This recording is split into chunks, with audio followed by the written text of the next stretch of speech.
दोस्तों ये स्टोरी है रविंदर की, जिसका जन्म 1991 में यूपी के बडौन में हुआ था। रविंदर का जन्म एक गरीब परिवार में हुआ था, जिसकी वजह से रविंदर के माँ और पिता दोनों को ही अक्सर घर के बाहर काम की वजह से रहना पड़ता था। रविंदर के पिता एक प्लम्बर का काम करते थे और उनकी माँ घरों घरों में जाके छोटे मोटे काम किया करती थी, जिसकी वजह से वो अक्सर रविंदर को छोड़ देते थे और रविंदर अकेला ही रहता था। काम की वजह से माँ बाप अक्सर घर से बाहर ही रहते थे, जिसकी वजह से रविंदर ना किसी से मिल पाता था और ना किसी से बातें करता था, जिसकी वजह से रविंदर की अब आदत ऐसी हो गई थी कि उसे सच में ना किसी से मिलने का मन करता था और ना किसी से बातें करने का। रविंदर जब थोड़ा सा बड़ा हुआ तो उसका एडमिशन स्कूल में करवा दिया गया, जहाँ पर उसके पास मौका था कि वो लोगों से बात कर सके, अपनी इस प्रॉब्लम को ख़त्म कर सके। पर वो बच्चा था, उसे इस बात की समझ नहीं थी और ना कोई समझाने वाला था। इसी वजह से स्कूल में भी उसका यही रवैया रहा कि वो ना लोगों से बात करता था और ना किसी से मिलने जाया करता था। रविंदर का मन अब बिल्कुल भी पढ़ाई में नहीं लगता था और 6th क्लास में आते आते रविंदर का मन बिल्कुल भी पढ़ाई से ऊब चुका था और उसने 6th क्लास में आते आते अपनी पढ़ाई पूरी तरीके से छोड़ दी। और ऐसे छोटे मोटे गाँव में जहाँ पर परिवार के लोग पढ़े लिखे नहीं होते, अक्सर वहाँ पे यही होता है दोस्तों कि बच्चों पे भी पढ़ाई का ज़्यादा प्रेशर बनाया नहीं जाता है। तो रविंदर ने अपनी पढ़ाई वहाँ से छोड़ दी और समय ऐसे ही बीतता रहा। जब रविंदर 17 साल का हुआ तब उसे अब अपना पेट पालना था, क्योंकि उसके माँ बाप इतने कैपेबल नहीं थे कि वो रविंदर को पाल सकें। इस वजह से रविंदर जॉब करने की सोचता है, लेकिन 6th क्लास में ही अपनी पढ़ाई छोड़ने के कारण उसके पास कोई जॉब भी नहीं थी और वो इस चीज़ से बहुत परेशान था, क्योंकि इस एज में उसे जिस चीज़ की सबसे ज़्यादा ज़रूरत चाहिए थी वही चीज़ उसके पास नहीं होती है, मतलब ना पैसे और ना जॉब। जिसकी वजह से रविंदर काम करने की सोचता है। उसके पास डिग्री थी नहीं तो उसे कोई ढंग की जॉब मिल नहीं सकती थी, तो सोचता है कि क्यों ना वो कोई छोटा मोटा काम कर ले, जैसे लेबर का काम, मैकेनिक का काम, ड्राइवर का काम, ये सारे काम। बट उसमें भी प्रॉब्लम थी। रविंद्र को पता था कि बुडौन एक बहुत छोटी जगह है और वहाँ उसे ये सारे काम मिलना लगभग लगभग नामुमकिन है। तो वो दिल्ली जाने की सोचता है, क्योंकि उसे पता था अगर वो दिल्ली जाएगा तो उसे काम ज़रूर मिल जाएगा, और वो करता भी यही है। वो कहीं से कुछ पैसों का जुगाड़ करता है और दिल्ली की तरफ निकल जाता है। जब रविंदर दिल्ली आता है तो उसे काम मिल जाता है और साथ ही साथ उसे एक स्लम एरिया में सस्ते में रहने की जगह भी मिल जाती है। बट प्रॉब्लम ये थी कि उसे जो मजदूरी का काम मिला था वो भी कभी कभी मिलता था, कभी कभी नहीं।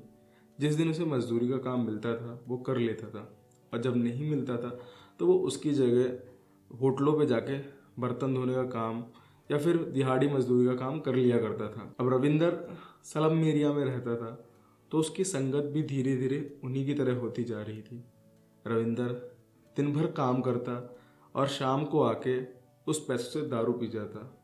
अगेन यहाँ उसके पास मौका था कि वो अपने पैसे को बचा के सही जगह इस्तेमाल कर सके, लेकिन वो ऐसा ना कर सका क्योंकि उसे वहाँ रोकने टोकने वाला कोई नहीं था। वो अपने सारे पैसे कमाता और शाम को आके दारू में उड़ा देता। साथ ही साथ अब उसे पॉर्न मूवी देखने की आदत लग गई थी। वो दारू पीता और रात को पॉर्न वीडियोस देखता था। रविंदर की आदत बचपन से ही ऐसी थी कि वो लोगों से मिलना, उनसे बातें करना बिल्कुल पसंद नहीं करता था, और यही आदत उसके अंदर इतना बड़ा चेंज लाती है कि अब वो ऐसा हो चुका था कि अगर उसके सामने कोई क्राइम हो रहा हो या कोई इंसान तकलीफ में हो, उसे उससे बिल्कुल भी फ़र्क नहीं पड़ता था। उसके सामने क्या हो रहा है क्या नहीं उसे बिल्कुल भी मतलब नहीं था। वो बस अपना दिन भर दिहाड़ी मजदूरी करता, जो पैसे मिलते उसको कमाता और पैसों से शाम को दारू पीता और साथ ही साथ पॉर्न मूवीज़ देखने, वीडियोस देखने लग जाता। यहाँ तक तो सब कुछ गलत चल ही रहा था, बट अब उसकी पॉर्न मूवीज़ देखने की लत इतनी ज़्यादा बढ़ गई थी कि वो ऐसी मूवीज़ देखने लग गया था जिसमें बच्चों का इन्वॉल्वमेंट हो, मतलब चाइल्ड पॉर्न वीडियोस देखने लग गया था। रविंदर की ये नशे वाली लत बहुत ख़राब हो चुकी थी। अब वो ड्रग्स के नशे भी करने लग गया था, और वो ड्रग्स के नशे की वजह से उसकी दिमाग की हालत ऐसी हो गई थी कि वो जो वीडियोस देखता था अब वो उसके दिमाग में चढ़ने लग गई थी और उसको अब वो चीज़ फील करनी थी जो वो देखता था, वो भी बच्चों के साथ। 2008 में रविंदर दिल्ली के समयपुर बादली से एक लेबर की बच्ची को उठा लेता है। ये बात तब की है जब दिल्ली मेट्रो का काम चल रहा था। उस समय सारे मजदूर अपने शेल्टर में सो रहे होते हैं। उन्हीं में से ही एक मजदूर जिसकी बच्ची की उम्र 7 साल से 12 साल के बीच बताई गई, रविंदर उस बच्ची का मुंह बंद करके उसको ले जाता है। रविंदर उस बच्ची और उसके फादर के ऊपर काफ़ी दिनों से नज़र गड़ाए रखे हुए था, बट उसे जैसे ही मौका मिलता है वो उसका फ़ायदा उठा लेता है। वो रात को सोते समय उस बच्ची का मुंह बंद करता है और उठा के ले जा रहा होता है, बट बच्ची को समझ में आ जाता है कि ये उसके फादर नहीं कोई और है। जब बच्ची की नींद खुलती है और वो देखती है कि उसे कोई और उठा के ले जा रहा है तो वो चिल्लाने की कोशिश करती है, बट रविंदर उसका मुंह बंद कर देता है, जिसकी वजह से उसकी चीखें कोई सुन नहीं पाता। इसके बाद रविंदर उस बच्ची का मुंह बंद करके एक सुनसान जगह पे ले जाता है और वहाँ उसके साथ वो सब करने की कोशिश करता है जो उसने उन पॉर्न वीडियोस में देखा होता है। पहले तो वो बच्ची उससे बहुत लड़ाई झगड़ा करती है, कोशिश करती है अपने आप को बचाने की, बट फिजिकल डिफरेंस होने की वजह से वो रविंदर से जीत नहीं पाती और एंड में वो चिल्लाने की कोशिश करती है। जब वो बच्ची चिल्लाती है तो रविंद्र को गुस्सा आ जाता है और वो उस बच्ची को मार देता है। यहाँ तक तो सब कुछ जो कुछ भी हो रहा था वो जाहिर सी बात है बिल्कुल गलत हो रहा था, बट रविंदर के दिमाग में जो हवस भरी हुई थी उन वीडियोस को देखकर वो इतनी ज़्यादा होती है कि वो उस बच्ची को मारने के बाद उसकी बॉडी के साथ रेप करता रहता है और वो तब तक रेप करता रहता है जब तक उसका मन नहीं भर जाता, और उसके बाद जब उसका मन भर जाता है तो उस बॉडी को ठिकाने लगा देता है। रविंदर को अब इस काम में मजा आने लग गया था। रविंदर अपनी फैंटेसी को पूरा करने के लिए कुछ भी कर सकता था।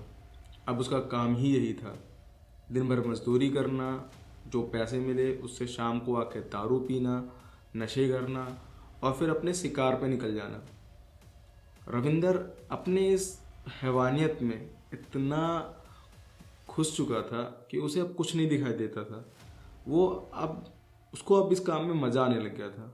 रविंदर की इस पॉर्न देखने वाली आदत ने उसको इतना बिगाड़ दिया था, इतना दिमागी संतुलन खराब कर दिया था कि उसे अब इस चीज़ में मज़ा आने लग गया था। और तो और वो रात के टाइम बच्चियों को उनके माँ बाप के बगल से उठा के लेके चला जाता था और मुंह बंद करके इतना दूर लेके चला जाता था जहाँ से उन बच्चियों की आवाज़ किसी को सुनाई ना दे।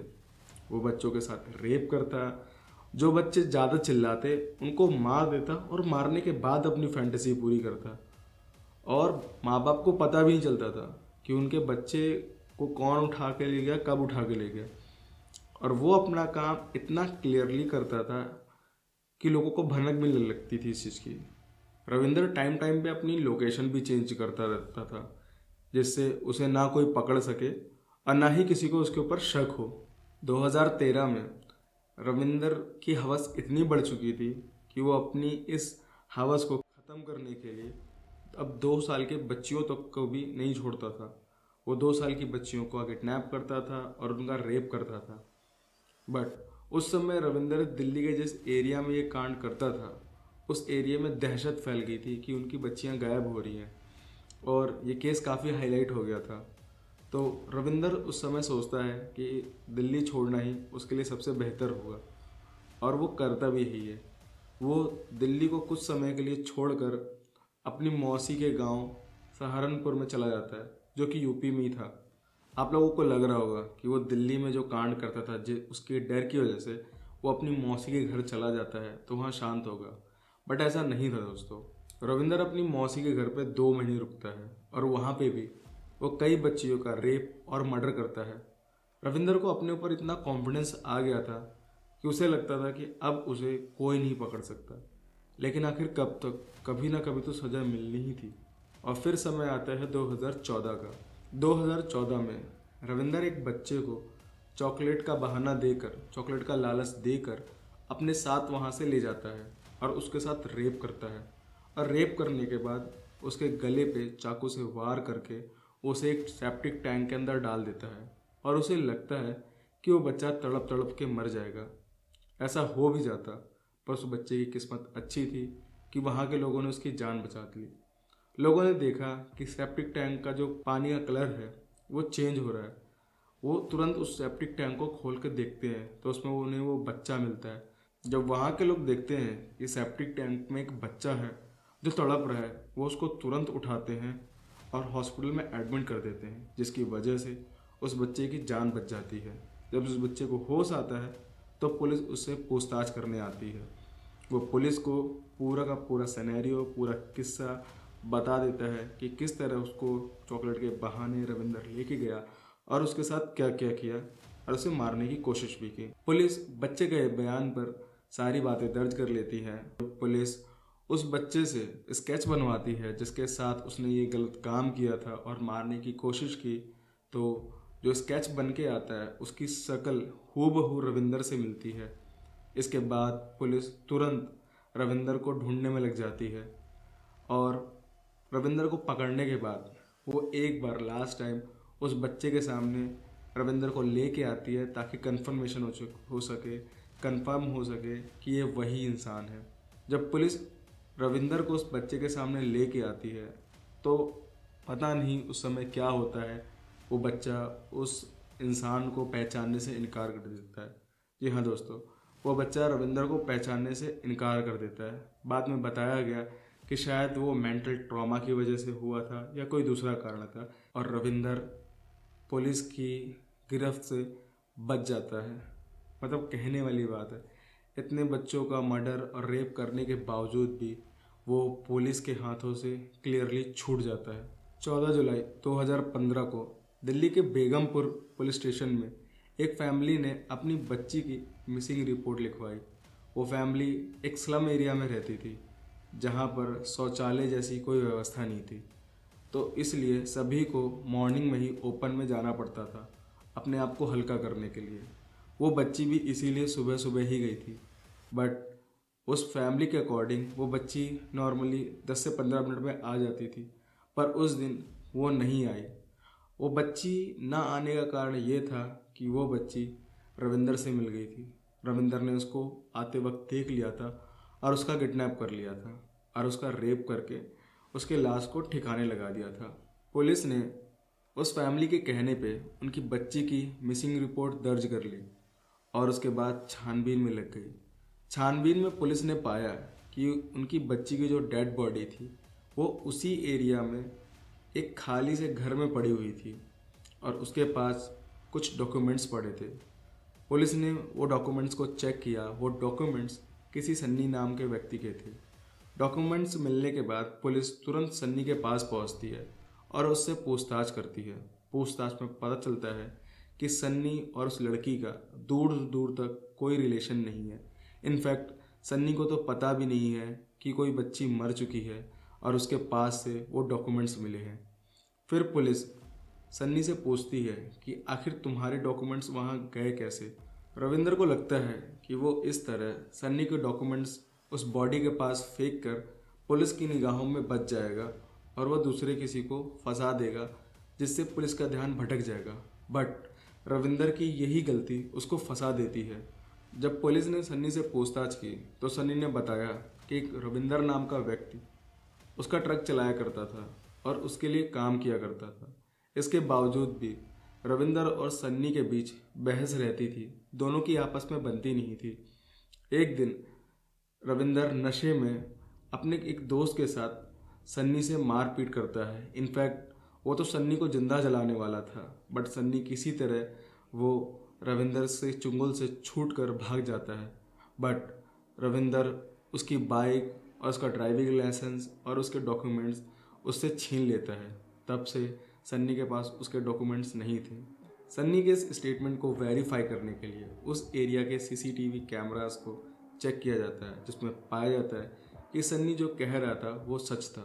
और फाइनली 19 जुलाई 2015 को रविंदर को दिल्ली के रोहिणी बस स्टैंड से पकड़ लिया जाता है, जो एक बहुत बहुत अच्छी बात है। फाइनली उस इंसान को पकड़ लिया जाता है जिसने इतने मर्डर किए थे और इतने रेप किए थे। बट दोस्तों, पुलिस को अभी भी ये नहीं पता था कि रविंदर ने इतने सारे कांड कर रखे, इतने बच्चों को मारा है और रेप किया है। उन्हें तो बस यही लगता था कि उसने इस बच्ची को मारा हुआ है और इसका रेप किया है, बस। जब पुलिस वालों ने थोड़ी सख्ती के साथ रविंदर से पूछताछ की और रविंदर ने जो उन्हें बताया, उसके बाद तो पुलिस वालों के पैरों तले जमीन खिसक गई। रविंदर ने बताया कि 2008 से लेकर 2015 के बीच में इन सालों में उसने कुल 30 से ज़्यादा बच्चियों के रेप और उनके मर्डर किए, जिसके बारे में वो एक एक डिटेल पुलिस वालों को बता अब तक शिकार बनाया है। सर 2008 से मैं ये दुर्घटना कर रहा हूँ और मैंने 14-15 बच्चों के साथ ये दुर्घटना करी है। अच्छा। दारू पी के मैं उनके साथ कर रहा। जब ये खबर बाहर आती है तो सभी लोग यही चाहते थे कि रविंदर को फांसी हो। इनफैक्ट यहाँ तक पुलिस भी कोर्ट में खुद अपील करती है कि रविंदर को फांसी दी जाए, बट इन 30 से ज़्यादा बच्चियों का मर्डर और रेप के केस में उन्हें सबूत नहीं मिलता। रविंदर को सिर्फ 3 बच्चियों का दोषी पाया गया और उसको सजा हुई। रविंदर का ये केस लगभग 8 सालों तक चला। लोगों की दुआ थी कि उसको फांसी की सजा मिले, बट ऐसा ना हुआ। रविंदर को 23 मई 2023 में फांसी की जगह ना होकर उसको उम्र कैद की सजा मिली। तो दोस्तों, ये थी आज की कहानी। आई होप आपको समझ में आया होगा कि अपने बच्चों को कितना ज़रूरी है कि बुरी लत से दूर रखा जाए। वीडियो कैसा लगा ज़रूर बताएं। पसंद आई हो तो लाइक करें।